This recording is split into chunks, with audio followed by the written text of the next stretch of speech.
Hi everyone, welcome to the Piano Keys. I'm so glad that you're here. This is my 5th practice time for WC's Clair de Lune. If you want to start at the beginning, you can follow the link here. In these practice time videos, I work on pieces that are pretty advanced and I show you different ways to practice. You basically get a bird's eye view of what I'm doing at my fingers, and I talk about why I'm practicing certain things certain ways. So in these videos, I talk about fingering, how to handle technical issues, how to work on pedaling and sometimes dynamics, whatever is required in that particular piece that I'm working on. If you're looking for an easy piano version of this piece, I have it right here, and I even have the sheet music for it. Below this video in the description box, I have links that take you to part 1 of these practice times on this piece. I also have links to the sheet music if you don't have it yet, and to the easy piano version and the sheet music of the easy piano version. There are also links to the piano courses that I offer to help you level up in your technique, in your note reading, in your pedaling, all kinds of good stuff. Go take a look. There's also a link to a free book that I have for you that talks all about triads. All of these links are below this video. In this tutorial, I'll be working on measures 43 through 51. So get your sheet music, go to your pianos or keyboards, and let's get started. The first thing I'm going to do is play through the left hand of this entire section and just see what is happening and how I'll need to practice it. Okay, so we're starting with 2 measures of basically just rocking back and forth between these 2 notes, A flat and E flat. I'm going to lower my volume a little bit here. So now be careful, because this is supposed to be pianissimo, which means very quiet, and so you don't want to give it a whole lot of weight, and you don't want to use too much finger action, because that will give you a loud sound like this, right? So I'm not even using a lot of weight, I'm just kind of slapping my fingers. I'm not saying you can never play like that. There are definitely times when you'll want to play like that, depending on the effect that you want from the piano or your keyboard. But in this case, because of the kind of piece this is, you know, kind of dreamy, and that it's pianissimo here, we don't want to do this sort of thing, you know, like bass slapping. Bass, like, you know, electric bass, like, we don't want to do that. So what I want to do here instead is find the 2 keys and keep my fingers touching them the whole time, and just kind of let the keys go down like that. Do you see the difference? So here's using a lot of finger action, and here's using more of like a wrist rotation and letting the fingers just stay on the keys.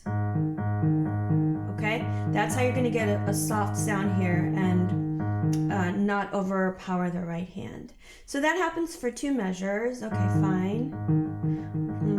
Okay, now from here we have this really cool broken chord figure. Those of you who have seen my triad tutorials, can you tell me what this triad is? Well, it's not even a triad, is it? It's just 2 notes, but it's implying something. It's implying that, or it's implying that. So it could be different chords if you don't know what's happening in the right hand. Okay, it can even be an A flat power chord, although WC predates power chords. All right, so here too, we want less finger action. We don't want a whole lot of this stuff happening, and a lot more of the arm movement. As far as fingering goes, I'm kind of thinking of moving like a crab, kind of sideways.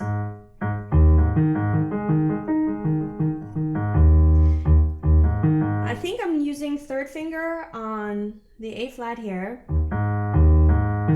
and then 5th finger. Let's see.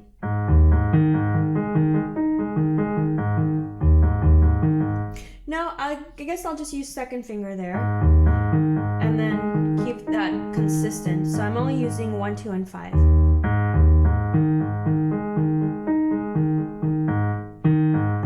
It's a little bit hard to aim because, you know, the black keys are very narrow. And when you're just staying on them without any white keys to break up the pattern, you tend to just kind of start sliding off, so you'll have to be careful with that. And that happens almost the same way for 2 measures. So here's the first measure that it happens. And here I'm keeping my fingers kind of flat because round fingers doesn't make sense.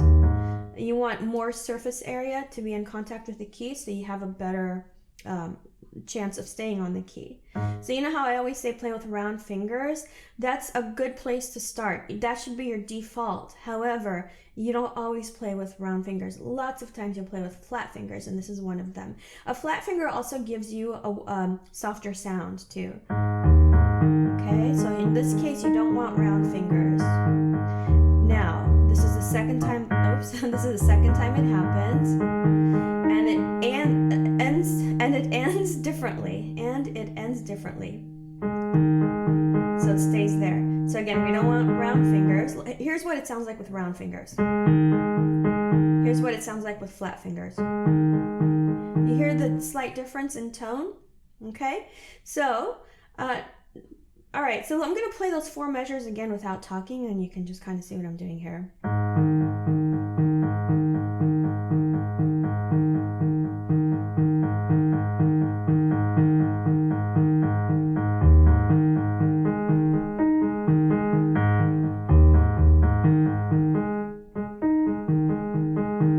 So here I'm trying to, I think I'm going to do 2 and 5 here.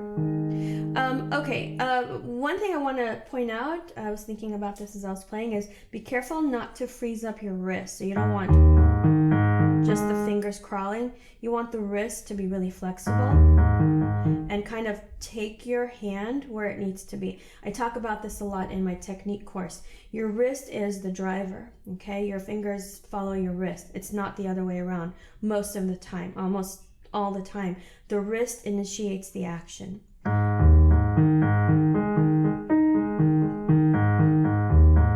Oops. Okay, that's gonna work. Now, the left hand gets to have the melody, and it's down here.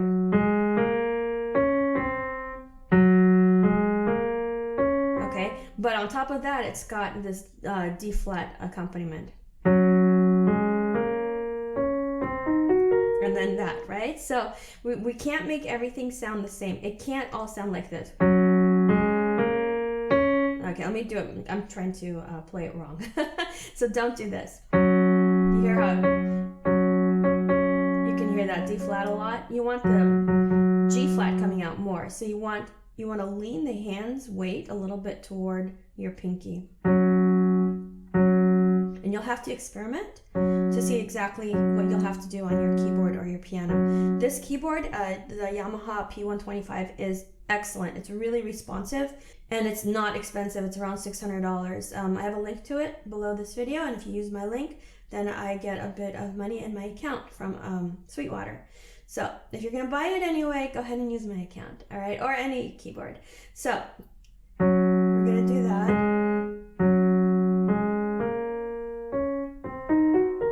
And this, okay, it's just a 7th chord. I'll be making more videos about 7th chords. And then we do it again. And notice that we have to hold that C while the rest is happening up here. Then from here, now here WC does something really interesting. He's got the G flat tied over as a dotted half note, but then you also have to play it again on the next beat. So you can't both hold it and play it at the same time. It's not possible, all right? So basically what he's telling you is that this is an important note. Kind of lean into it. Then, and then we're on to the next section. Okay, so I'm going to play that whole left-hand part from the beginning of this section. Staying close to the keys. Almost not even letting the keys come up. Flat hand. No pedal.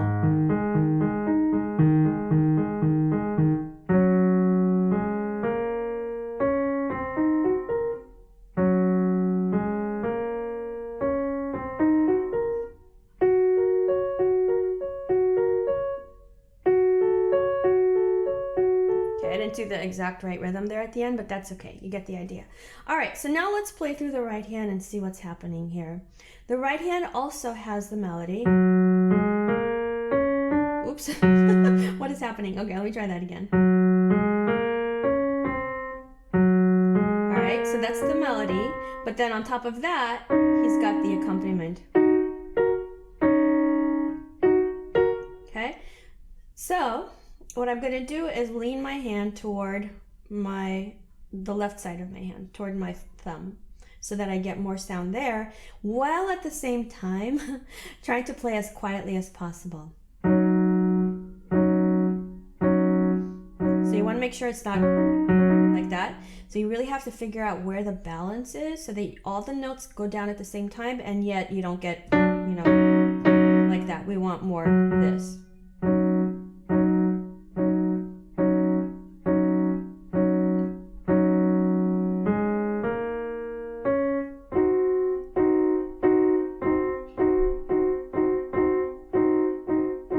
See, I'm experimenting to see exactly where I need to shift the weight of my hand. So the weight isn't always centered. You can feel heavier on one side or the other. All right.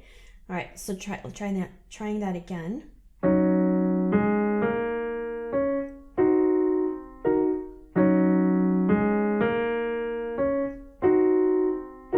Now these top two notes hold, and then I add the D flat on the bottom.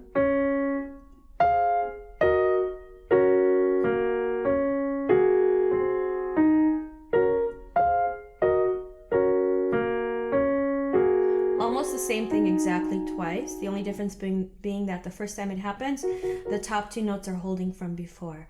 So I'm going to play those 4 measures again. What I'm going to do is lean my body, like the cheeks that I'm sitting on, more to the left, which will help me in centering my arm here. Yeah, that helps a lot actually.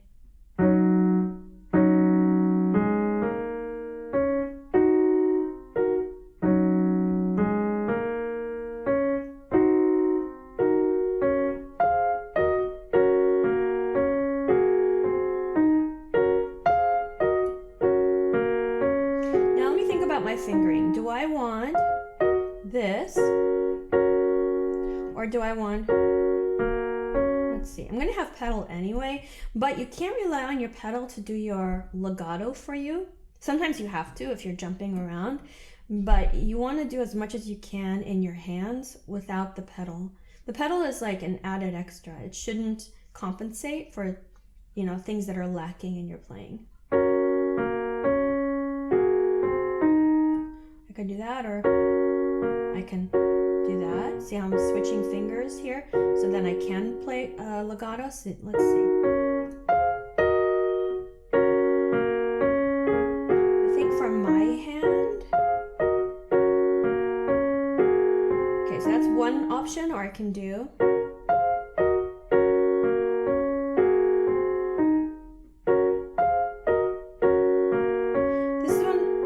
Either one works. I'm going to go ahead and keep this. Okay, of course I might change it while I'm playing, and that's okay.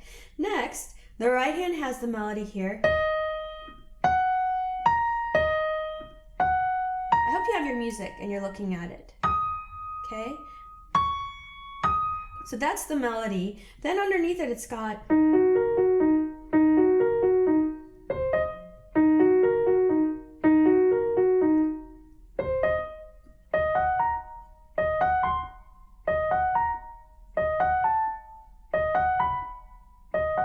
okay, so all that is happening at the same time. So let's take it slowly and see what's going on.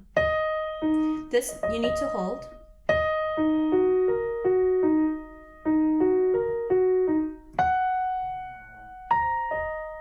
So what finger should I use on that G flat? Because I want to connect from the G flat to the B flat.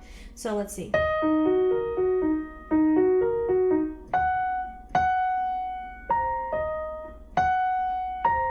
Either one will work, either 4 or 3. Let me see what feels better. So fingering it's not just isolated on what you're playing. What matters is what comes right before and what comes right after the place where you're trying to figure out the fingering, and also how fast you have to play it. That makes a difference. If you're playing super slow, then you have more options for fingering because you can take your time, obviously. But if you're playing faster, then you have to really narrow it down on the fingering that is going to get you what you want. Okay, so when you ask me about fingering, I can't give you a one answer most of the time because all of these factors are things to think about in fingering.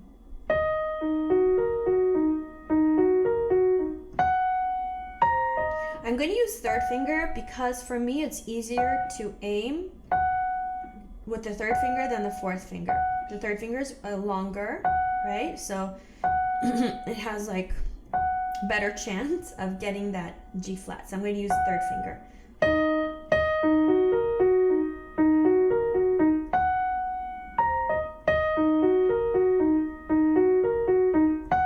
So this is one of those places where I have a legato from WC that says play this legato, but I can't go from here to there legato while also playing down there. So that's one of those places where I need the pedal to help me because there's just not another way for me to do it, okay? But I'm gonna make sure I stay very close to the key so that when I come down, it's not like an accented, unless I want it to be accented. So I'm gonna stay close to the keys. So you see I'm just kind of like reaching out. This is one of those places where the wrist doesn't go first. The finger goes first. So it happens from time to time.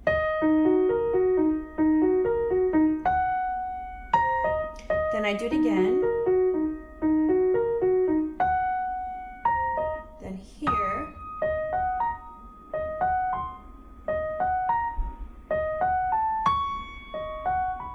Let's see. If I do fourth finger on this C flat, then it's hard for me to go over there. But if I do third finger, then I can do a legato. So let's see. This is I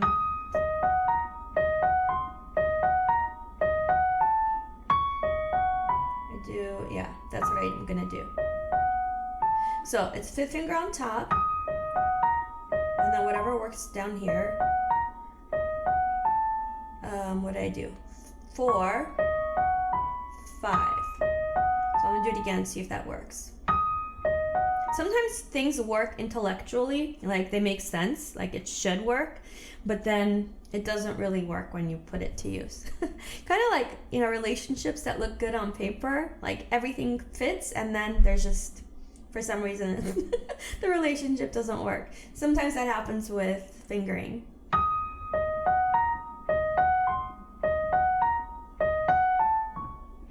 So this is okay. So I see that maybe it's not going to work unless I really work at it. So let's see.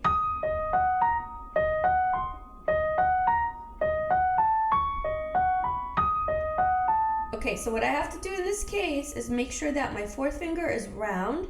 Otherwise, what happens is this knuckle wants to play, and that's not okay. So in this case, I do have to round the fourth finger on that D flat.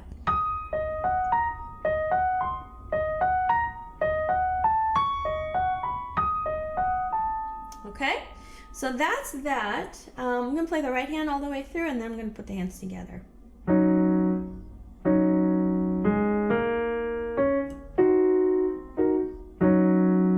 Really listening for my melody.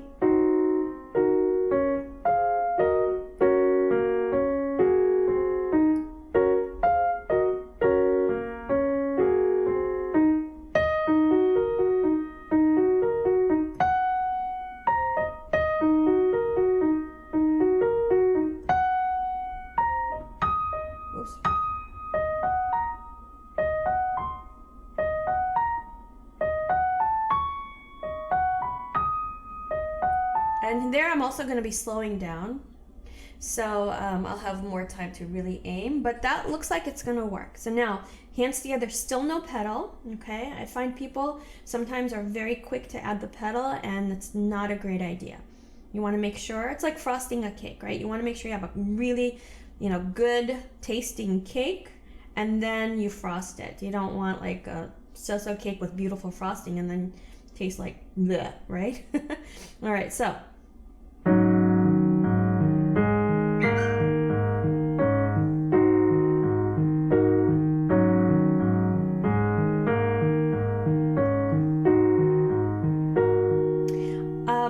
That doesn't sound good to me because I didn't really bring out the melody, so I'm going to do it again.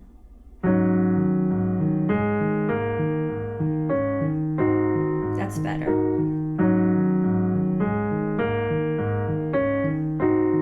I hope you heard the difference. I did. Okay, then I said I'm going to use second finger there, so. Let's see. So here, you see what's happening? The fingers, the hands are kind of like getting in each other's way, which is fine. You just have to figure out how to work it in there like that, okay? All right.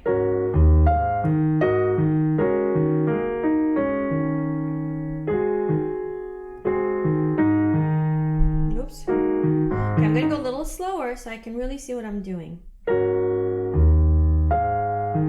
This is all fine. Now here is where I really have to figure out who goes where. So the thumb goes underneath the thumb of the right hand goes underneath the thumb of the left hand. The thumb of the left hand goes underneath the second finger of the right hand. And then, what was I? Then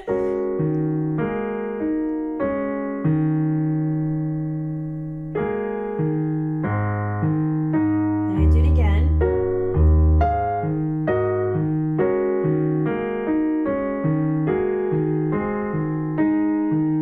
I think I said I was going to do 2 and 5 here, so let me see that again.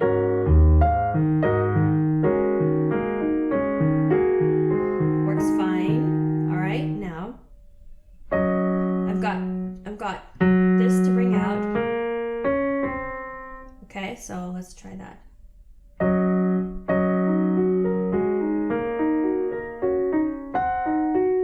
I said I was going to use 3, so let's do that there.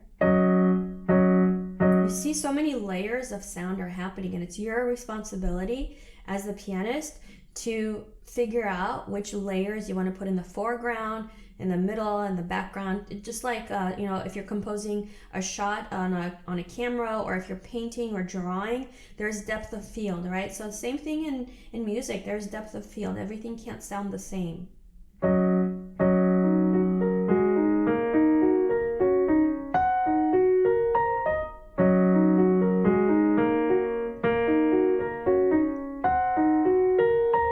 Okay, next.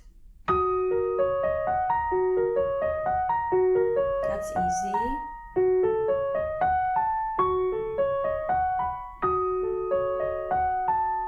Okay, so here, the last two measures, I have to figure out what I'm holding and what I'm letting go. So here, I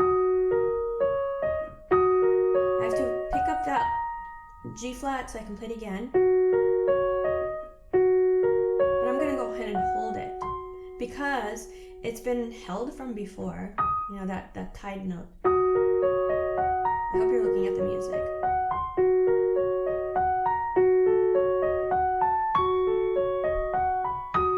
Oops. Okay, let me do that one more time.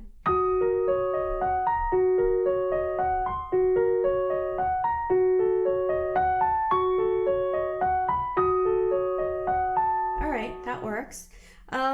So now I'm going to add the pedal, still keeping it pretty slow, and it's okay for its sounds to blur together. That's kind of Debussy's thing, the Impressionists, okay? So let's see it.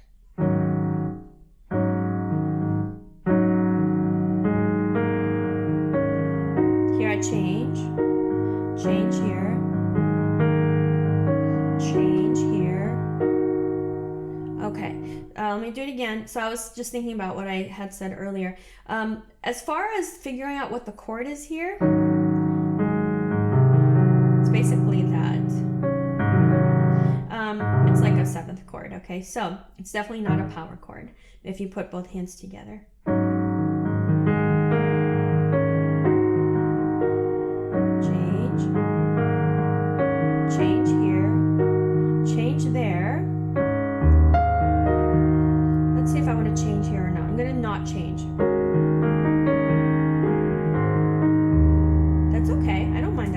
now I'm going to try changing on beat, like there's like 3 big beats in this measure, so I'm going to change on each beat. So here's the first beat, here's the second beat, I'm going to change here, change here. So I'm going to do that without talking.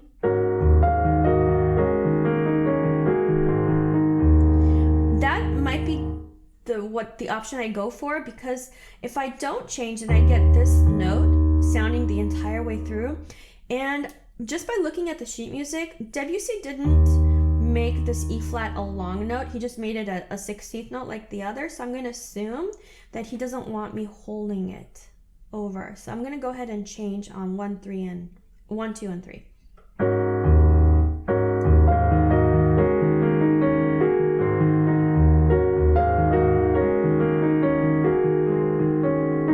Okay, now here, I'm going to change here, change, change, change, change, change, hold, change, change. It's going to depend a lot on your piano and on the room where you're playing, where you change exactly, okay? So I'm going to play all this now without talking. The reason I keep playing it again is because I want these notes to sound at the same time.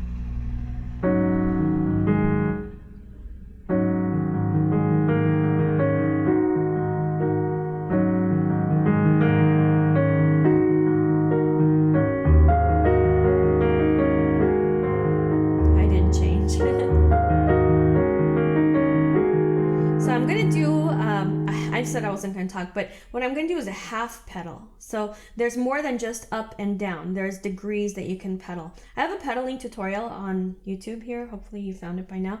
And if you need more, I have a pedaling course that takes you through all the different kinds of things you can do with pedal and how to figure out where to pedal.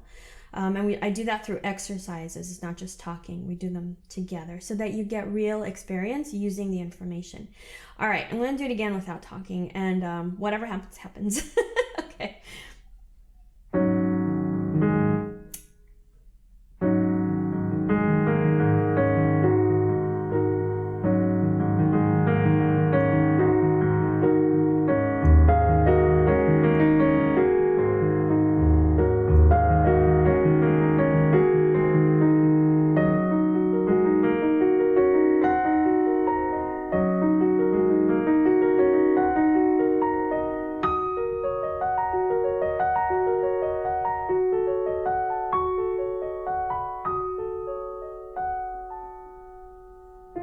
And then we go to the next place. Now you notice that even though I was bringing out the melody and stuff, the accompaniment had its own dynamics, right? So I'm going to have a free mini course on how to make music sound like more expressive, more advanced, right? And it includes all the things that I've just done between what I practiced and what I performed.